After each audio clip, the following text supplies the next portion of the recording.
Well, hello everyone. Welcome back to war number 6. This is a really fun one. And when I say fun one, I mean a really shit one. So, we can see here that I'm taking APOC in for the first time, which is dandy. This is my first time using him in war. He's rank 3 Unawakened, but the Unawakened really doesn't matter.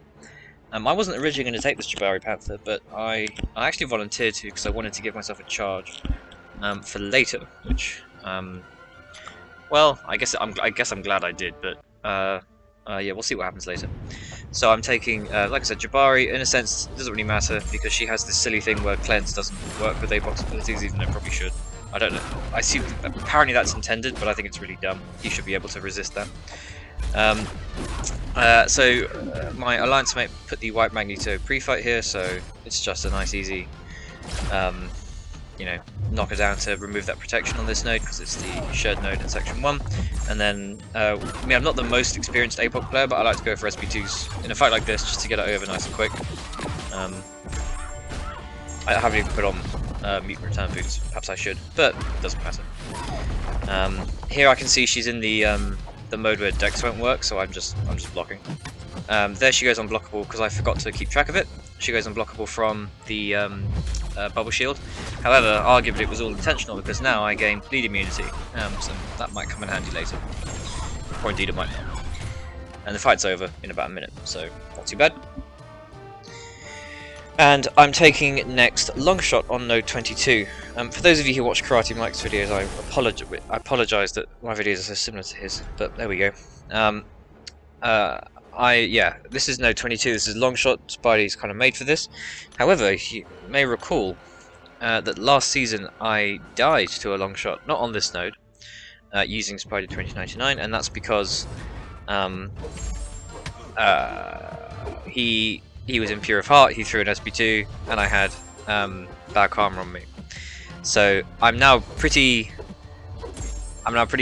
nervous whenever I fight Longshot, or at least here I was. I know that there's nothing going to hurt me other than that, right? So I'm doing everything I can to remove that scenario from happening. And something I didn't actually know at the time, and I know now, is that whenever you apply a non-damaging debuff to Longshot, stuff is removed from you. So by parries, which is the obvious one, and I guess if I did a heavy attack as well, would remove bad karma from me. If you hit him with a non-damaging debuff. So I'm sort of taking pains to do lots of parry. I'm doing another one here, I think. Oh no, am I? Yeah, I am, but I shouldn't have done. I got myself cornered. I'm taking this fight way too slow, just because I'm nervous because I died before. Now he's no longer in Pure of Heart, so I'm sort of happy. I'm happier now, and I'm parrying to remove those bad karmas from me. But of course, at this stage doesn't really matter that much.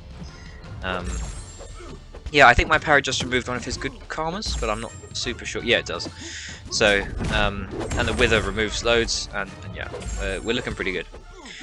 I think in his most recent video, Karate Mike says, "Oh, Longshot, the only way you're going to die here is if he's in Pure of Heart, and if he throws his SP2, and if you have the bad karmas." And when's that going to happen? And it can happen. So, yeah. And here, I'm being uber conservative. I'm just basing out SP1 because I know that it's fun. Probably taking too long. I remember there's been a discussion in our alliance about how we take too long. Often our fight times are worse than the opponents, and perhaps I'm part of the reason why. Oh well. I'll take that over not dying. Ha ha ha. Yeah. Spoilers. So that's Longshot, and I think that's it for section 1. Yep, now we are in section 2 the next day, and I'm on path 7 again. Now, this is Penny Parker. The last time I did this fight, it wasn't great. Well, if you watch that video, you'll see that it was a long fight. I sort of slowly power drained, but I did eventually win. I watched that footage a few times and realised how to play it much better. I'm trying to do what I call Karate Mike method, where I'm pausing my Wither first, which I can't do initially because I can't dex properly. There we go. Hit into a block, put on the ruptures, and just pause them and wait. Now, if you have a high sig Spidey, awakened high sig, you can get them all to re-trigger, and she will just melt. I don't have that luxury to be high sig. I could awaken him, but he'll only be sig 8 or something. So my sort of budget version of that strategy is just to hit him a few more times now, hit her a few more times, and just do nothing. Just Dex. That's my entire strategy here. She's not massively aggressive as an AI. There I can't even trigger Dex because I just mistimed it. And again there. It almost falls apart. She usually goes for one hit and then dashes back. So I can, that's fine. I do one hit and I'm not holding block immediately, so to minimise the chance of her doing a heavy. And you'll see she's draining down. I managed to get off another one there before I just push her over a bar of power. My sort of tactic here is to do this for as long as I can before I'm eventually called and I have to hit her. And I'm running out of room here. I think one more time I dash back and then I think yeah, here.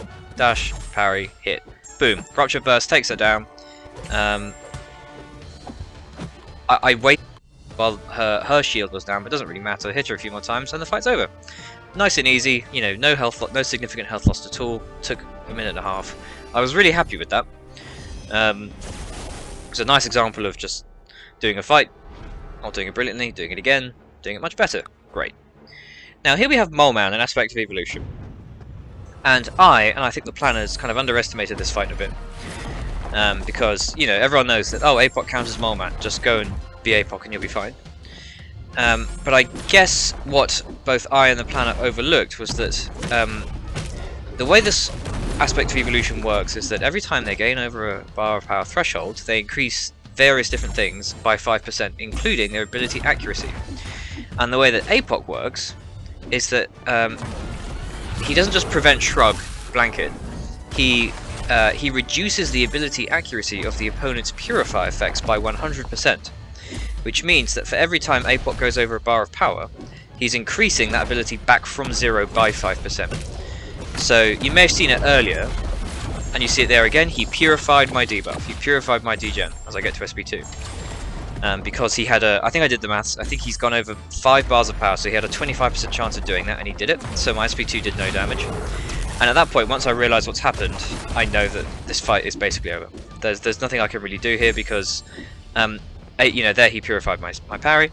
If I can't parry him reliably, and if my debuffs aren't going to stick, then APOC is nothing. I may as well be using Thing here. In fact, I'd rather be using Thing here. In fact, Thing would be better here, because protection means that he can hit into me and I'll be fine. APOC's just a hunk of meat.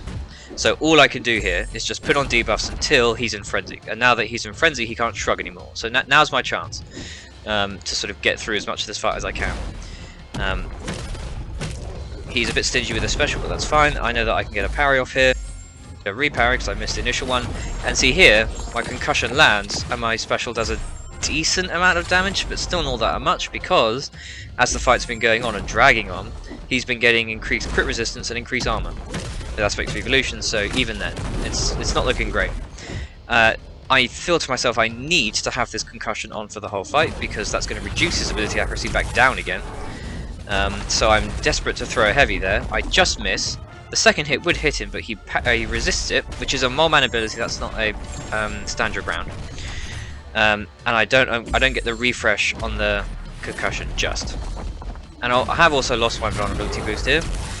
And I just know that now that he's out of his frenzy phase, there's nothing I can do. I either take block hits and gain loads of power, and he gains power, or I just get smacked. And yeah. Here, the game, Mole Man decides to play with his food before he eats it. And I throw the SB1, you know, gain a bit of health back, hit him a few more times, hit into his block, he doesn't retaliate, he's still not doing anything, hit into my block. For a brief moment I think, wow, is he bugged? Maybe he's never going to throw his SB3. Here, you know, he resists me. Again, he's not throwing it, and eventually he realises what he's doing, and he throws his SB3. And that is it, that's me dead.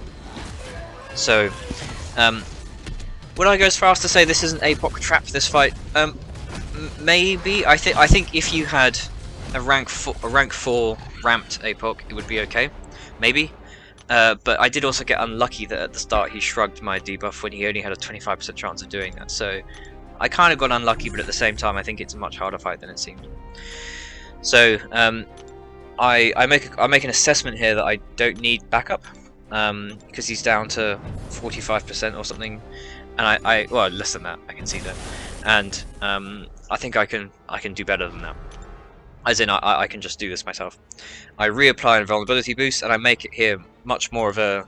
I'm much more aware of that invulnerability now, and I'm thinking, okay, I might have to push him to SP3 3 times during this fight. But yeah, of course, now that there's no... Aspect 2 Evolution isn't a thing anymore, because we've reset the fight. His I actually do lots of good damage here, you know. I crit, and my attacks are actually doing something. So, I don't have to worry too much. One thing that's worth saying as well, that throughout the fight, Aspect 2 Evolution also, because it increases his ability accuracy, it increases the chance that the global is going to trigger the unstoppable, which is something I'm sort of aware of as well, and a bit aware of here too. So, not, it's not like a quick finish. I was still a bit nervous about dying here again, but I reckon that I could do it easily enough. Needed him to throw the special there, and he did. I don't pun it. Oh, I do. I waited for the global, apply my heavy. I don't know why I didn't chain it. I think I missed the button. He's... Yeah, I think and then this finishes it. Yeah. So, and that's the last APOC fight, thank goodness. So far this has been a bit of a trend, where either the first or second time you bring a new champion into war, they die. That's something I've noticed for a long time. People do kind of have... They are familiar with certain things, and I think maybe if I'd been more familiar with APOC, I would have said, no, I can't do that fight. So, like I said earlier, I think a rank 4 APOC, who's also ramped, could maybe do it. I also think that might be an AA fight, particularly with white mags, because then you can just, yeah, do AA things and he'll die. This is this silly Mojo that I have to fight, that people keep placing him here. Super easy. I should be letting him hit into my block just so that he reduces his own power. That would be the smart thing to do, but it just doesn't really matter. This fight's becoming a bit like the MCOC fight, where it's just super easy. So yeah, I'll stop talking about it now. I'm a bit annoyed that I died there. I think I used to be a bit of a glory hunter in war. Like, I used to care a lot about getting big streaks. But I don't really care that much anymore. Like, if I get one, that's nice, but if you die early like this, well, early in a streak, I am just... It doesn't matter. There, I can't evade the special and I get tagged, but it doesn't matter. Yeah, he should die now. More or less. So yeah, yeah, not super upset that I died. It ended up being a very close war, and I guess I'll spoil it here. We do win this war by 1 death, and I would have been very annoyed if it turned out that, if I say my death cost us the war, that's kind of true, but also it's, you know, it's only true that my death cost the war in the same way that every death cost the war. Each individual who died that war would have, you know, their deaths are equally responsible, but you always feel like it's you, right? You always feel like you're the one who cost your teammates, and I almost felt like that, but luckily we managed to win by 1. So here's the MCOC. If you watch Alliance War videos on YouTube, either mine or others, you've seen this fight so many times. Parry heavy, alternate with a dash back, nice and easy. Although here it's taking a while. Yeah, I have nothing to say about this fight at all. Let's just go ahead and fast forward it. I think I miss a parry there or something and he hits me, but yeah, nice and simple. Seen it many times. And now we're on the boss. It is a Nimrod boss, and Spidey 29 is by far the safest option, although possibly the slowest option for this. I set myself a note to put on suicides, and I put them on. And yeah, I mean, I should probably fast forward this fight, to be honest, but yeah, whatever. It goes easily enough. I don't think I get hit at all. So, to be honest, I might just stop talking early. And if any of you at this point are indeed still watching, feel free to watch the rest of this Nimrod fight. But I think I'll just end it there. That'll do from me. As I said, we already won, and we already covered the main headlines that I died. This marks the halfway through point of the season, so that's two deaths so far, which isn't great. That's already... I considered last season to be a bad season when I died twice, and we've already hit that, and we're only halfway through the season, so let's see if I can make it through the rest. But yes, thank you for watching, everyone. I will see you all in the next one. Enjoy me getting through this Nimrod in 4 minutes. And yeah, ta-ta for now.